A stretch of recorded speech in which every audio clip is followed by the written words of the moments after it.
سیدنا اکرمہ رضی اللہ تعالیٰ عنہ فرماتے ہیں کہ ایک ملک کا بادشاہ بہت ظالم اور کنجوس تھا، بڑا ظالم بادشاہ، اور ایسا عجیب و غریب کنجوس کہ اس نے اعلان کر دیا کہ میرے ملک میں اگر کسی نے مسکین یا فقیر کو صدقہ کیا تو اس کے کوئی غریب کی مدد نہ کرے، اگر ایسا کوئی کرے گا تو میں اس کے ہاتھ کاٹ دوں گا۔ یعنی خود غریب کی مدد بھی نہیں کرنی اور پورے ملک میں بھی کوئی غریب کی مدد نہ کرے۔ بڑا عجیب و غریب اعلان تھا۔ اچھا جناب، اب ایک خاتون تھی، لوگ تو خوف سے ڈر گئے تھے، کوئی صدقہ نہیں دے رہا تھا، کوئی خیرات نہیں دے رہا تھا۔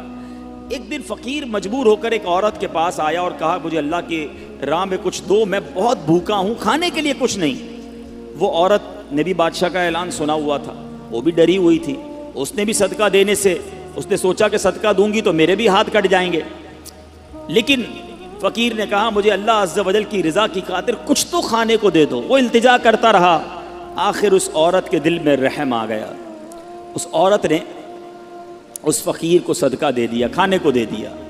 اب 2 روٹیاں دی اسے کھانے کو، فقیر روٹیاں لے کر دعائیں دیتا ہوا چلا گیا۔ بادشاہ کو پتہ چل گیا کہ ملک میں ایک ایسی عورت ہے جس نے کسی فقیر کو صدقہ دیا۔ اس نے اپنے بندے بھیجے اور اس خدا ترس رحم دل عورت کے دونوں ہاتھ کاٹ دیے گئے، اس کے دونوں ہاتھ کٹ گئے۔ اب میٹھے اسلامی بھائیوں، کچھ عرصے کے بعد بادشاہ نے اپنی والدہ سے کہا کہ مجھے اپنی مملکت کی سب سے حسین لڑکی سے شادی کرنی ہے۔ اس کی ماں نے جب معلومات کروائی تو پتہ چلا پورے ملک میں ایک لڑکی سب سے زیادہ حسین ہے، مگر اس میں ایک خامی یہ ہے کہ اس کے دونوں ہاتھ نہیں ہیں۔ اس نے بادشاہ سے کہا، بادشاہ نے لڑکی کو دیکھا، اسے پسند آئی، اس سے شادی کر لی اور وہ عورت اب ملکہ بن گئی۔ جس نے 2 روٹیاں صدقہ کی، ہاتھ کٹ گئے، اب وہ بادشاہ کی زوجہ بن گئی۔ بڑی زندگی آرام سے گزرنے لگی، مگر ایک اور امتحان اس کی زندگی میں باقی تھا۔ پھر کیا ہوا کہ کیونکہ اور بھی اس کی بیویاں تھیں بادشاہ کی، نئی نویلی دلہن کے ساتھ بادشاہ بہت وقت گزارتا، بڑی نوازشات کرتا، دوسری جو بیویاں تھیں وہ حسد کرتی تھیں۔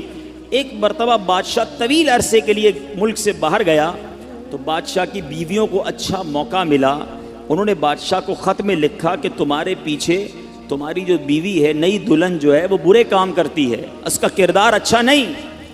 بادشاہ نے بغیر کسی تحقیق کے حکم دے دیا کہ میری بیوی کو اٹھایا جائے اور جنگل میں پھینک دیا جائے، محل سے نکال کر جنگل میں پھینک دو۔ اب وہ عورت جنگل میں پہنچ گئی، بیابان جنگل تھا، اس کا ایک بیٹا بھی ہو گیا تھا بادشاہ سے۔ اب اتنی دیر میں میرے میٹھے اسلامی بھائیوں، وہ عورت اس جنگل میں نہر میں پانی پینے کے لیے جھکی تو اس کے ہاتھ سے وہ بچہ بھی پانی میں گر گیا، زور زور سے رونے لگی، بچہ بھی پانی میں ہے، دونوں ہاتھ بھی نہیں ہیں، پکارے تو کسے پکارے؟ اچانک 2 خوبصورت نوجوان آئے، انہوں نے کہا آپ کیوں رو رہی ہیں؟ کہا میرا بچہ پانی میں چلا گیا ہے۔ اس نے فوراً اس نوجوان نے آگے جا کر اس بچے کو پانی سے نکالا، کہا اور آپ کو کچھ چاہیے تو بتائیے، کوئی اور آپ کی خواہش ہو تو بتائیے، کچھ اور آپ دعا کرنا چاہیں تو۔ اس عورت نے کہا کہ میرے ہاتھ مجھے واپس مل جائیں۔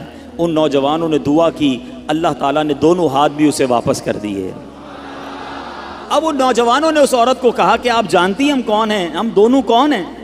تو عورت نے کہا میں تو نہیں جانتی، البتہ یہ معلوم ہے آپ کی برکت سے میرا بچہ بھی مل گیا، میرے ہاتھ بھی واپس آ گئے۔ وہ 2 نوجوان کہتے ہیں ہم تیری وہی 2 روٹیاں ہیں جو تو نے غریب سائل کو دی تھی۔ صدقہ اللہ کی راہ میں خرچ کرنا کب کہاں کام آتا ہے۔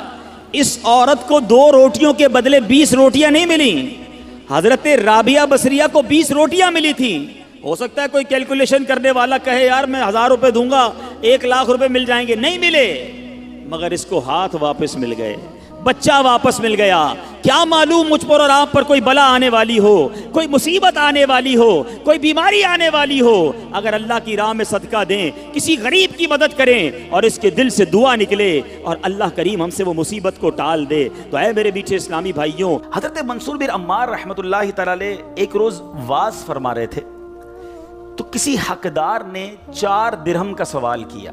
کوئی غریب تھا، مسکین تھا، اس نے 4 درہم کا سوال کیا تو آپ رحمۃ اللہ تعالی علیہ نے اعلان کیا کہ جو اس کو 4 درہم دے گا میں اس کو 4 دعائیں دوں گا۔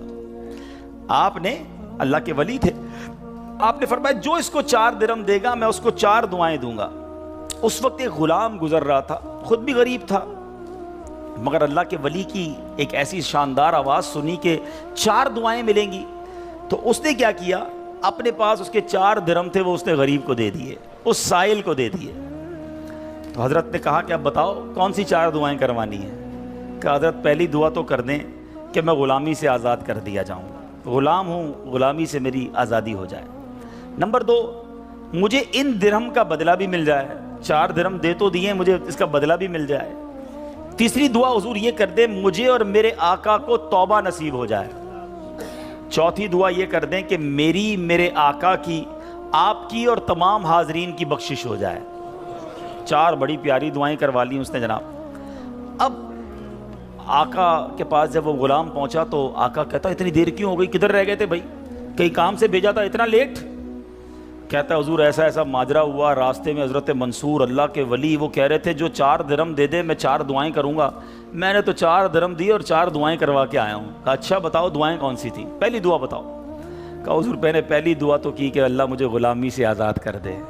آقا کہتا ہے جا تو غلامی سے آزاد ہے۔ پہلی دعا فوراً قبول ہو گئی نا، پہلے آقا کو دعا سنائی، آقا کہتا ہے جا تو غلامی سے آزاد۔ کہا بتا دوسری دعا کون سی کروا کے آیا؟ کہا حضور دوسری دعا میں نے یہ کی کہ جو 4 درہم میں نے دیے ہیں مجھے اس کا بدلہ مل جائے۔ غریب آدمی تھا ظاہر ہے، تو آقا نے کہا کہ میں نے تجھے 4 درہم کے بدلے 4000 درہم دیے۔ ارے بھائی واہ بھائی، تیسری دعا بتا کون سی کروا کے آیا؟ کہا حضور تیسری دعا میں نے کی کہ مجھے اور میرے آقا کو گناہوں سے توبہ کی توفیق نصیب ہو۔ یہ سنتے ہی آقا واقعی آقا تھا، اس کی زبان پر استغفار جاری ہو گیا، کہنے لگا یا اللہ میں اپنے پچھلے سارے گناہوں سے توبہ کرتا ہوں۔ کہا اب بتا چوتھی دعا کیا کروائی تھی؟ کہا حضور چوتھی دعا یہ تھی کہ آپ کی یعنی میرے آقا کی، میری اور تمام حاضرین اجتماع کی مغفرت ہو جائے۔ یہ سن کر آقا نے کہا 3 باتیں تو میرے اختیار میں تھیں، وہ میں نے کر لی، چوتھی میرے ہاتھ میں نہیں ہے، مغفرت کرنا تو اللہ کا کام ہے نا۔ اسی رات آقا نے خواب میں کسی کہنے والے کو سنا کہ جو تمہارے اختیار میں تھا وہ تم نے کر دیا، اور میں ارحم الراحمین ہوں، میں نے تمہیں، تمہارے غلام کو، منصور بن عمار کو اور تمام حاضرین کو بخش دیا ہے۔ کیا بات ہے، کیا بات ہے، سبحان اللہ ہے۔ یہ میرے میٹھے اسلامی بھائیوں، یہ واقعہ جو ہے یہ کتنی زبردست موٹیویشن ہے کہ ہمیں نہیں پتا ہوتا، کسی غریب کی مدد کر کے، کسی محتاج کی مدد کر کے، کسی پریشان حال بندے کی مدد کر کے ہم کبھی کبھی ایسی دعا لے لیتے ہیں کہ ہمیں اندازہ بھی نہیں ہوتا، اور وہ ایسی دعا دے دیتا ہے کہ بگڑی بن جاتی ہے، مشکلیں ٹل جاتی ہیں۔ یہ دعائیں لینے والے بنیے، اللہ کی راہ میں خرچ کریں گے۔ آج واقعی میں صحیح بتا رہا ہوں، تو یہ بعض اوقات ایک کیفیت ہوتی ہے انسان کی کہ جب انسان کسی کی مدد کرتا ہے یا کوئی ایسا کام کرتا ہے جس سے کسی کے دل سے دعا نکلتی ہے، اور یہ تو اللہ کے ولی تھے نا، انہوں نے ہاتھ اٹھا کر یہ 4 دعائیں کی، تو سیکھنے کو یہ ملا کہ بعض اوقات اللہ کی راہ میں خرچ کر کے ہم وہ حاصل کر سکتے ہیں جو برسوں میں حاصل نہیں کر سکتے، وہ نعمتیں، وہ برکتیں حاصل ہو جاتی ہیں، وہ پریشانیاں دور ہو جاتی ہیں۔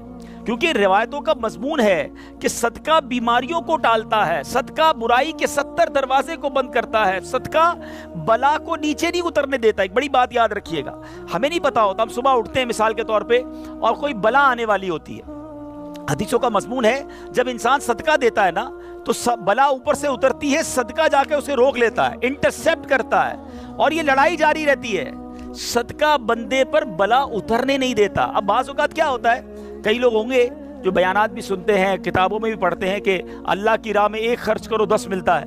اب وہ ہو سکتا ہے مسجد میں ڈبے میں 100 روپے ڈالیں اور شام دکان پہ انتظار کر رہے ہوں کہ ابھی تک 1000 روپے بنے نہیں ہیں۔ مولانا صاحب نے تو کہا تھا 1 کا 10 ہو جائے گا، کسی فقیر کو 10 روپے دیے انتظار کر رہے ہیں، 100 روپے کہاں ہے بھائی، ملٹی پلائی بائی 10 ہو کے ملنا چاہیے تھا۔ تو ہم صرف مالی فائدہ سوچ رہے ہیں۔ میں آپ سے پوچھنا چاہتا ہوں، آپ نے اللہ کی راہ میں خرچ کیا 1000 روپے، 10,000 روپے یا 1,00,000 روپے، اور اب آپ منتظر ہیں کہ ملٹی پلائی ہو جائے، لیکن کیا معلوم آپ کے گھر میں آگ لگنے والی تھی، کیا معلوم آپ کا روڈ پر ایکسیڈنٹ ہونے والا تھا، کیا معلوم آپ کا بچہ جو باہر کھیل رہا تھا اس پر کوئی خطرناک بلا آنے والی تھی، مگر آپ نے جو صدقہ دیا اس سے وہ بلا ٹال دی گئی۔ مجھے بتاؤ وہ 1000 کا 10,000 ہونا اچھا تھا یا ہم پر اتنی بڑی بلا کا ٹلنا اچھا تھا؟ تو ہمیشہ اللہ کی راہ میں صدقہ دیجئے، آپ یقین کریں آپ خوشحال ہو جائیں گے، آپ کی مشکلیں آسان ہوں گی، مگر دوبارہ وہی بات کروں گا کہ نیت اچھی ہو، صدقہ دیتے وقت، خرچ کرتے وقت، کسی کی مدد کرتے وقت احسان نہ جتانا۔